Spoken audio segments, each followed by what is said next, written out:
Монгол Улсын үндсэн хуулийн 39-р зүйлийн 4 дахь хэсэгт засгийн газрын гишүүнийг улсын хурлын ерөнхийлөгчөд танилцуулснаар ерөнхий сайд томилж чөлөөлнө гэж заасны дагуу Монгол Улсын 34 дахь ерөнхий сайд Гомбочовын Зандан шатар засгийн газрын гишүүнд нэр дэвшигчдийг улсын хурал ерөнхийлөгчөд танилцуулсны дараа засгийн газрын гишүүнийг томилох тухай захирамжид гар үсэг зурж шинэ сайднараа томиллоо.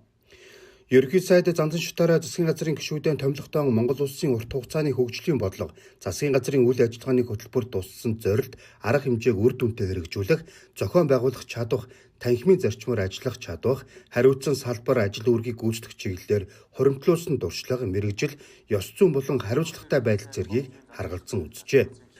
Монгол Улсын ерөнхий сайдын бүрэн эрхээ засгийн газрын дотоод зохион байгуулалтын хүрээнд хяналт үнэлгээний үндэсний хорооны дарга, боомтын сэргэлтийн үндэсний хорооны дарга, 20 минутын хот үндэсний хорооны даргын эрхлэх асуудлыг давхар хариуцуулан гүйцэтгүүлэх бүрэн боломжтой гэж үзсэн байна.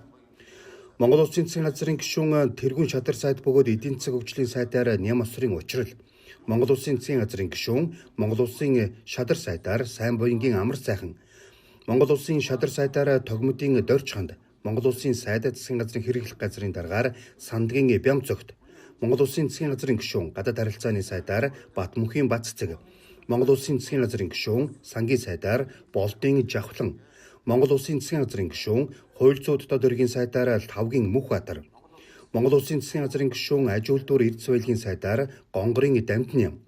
Монгол Улсын засгийн газрын гишүүн Батлан малахын сайдаар Дамбын Батлууд, Монгол Улсын засгийн газрын гишүүн байгаль орчин уур амьсгалын өөрчлөлтийн сайдаар Батын Батбаатар, Монгол Улсын засгийн газрын гишүүн боловсролын сайдаар Пүрэвсрэнгийн Наранбаяр, Монгол Улсын засгийн газрын гишүүн гэр бүл хөдөлмөр нийгмийн хамгааллын сайдаар Телюханы Аюбкар, Монгол Улсын засгийн газрын гишүүн зам тээврийн сайдаар Борхуугийн Дэлгэр сайхан,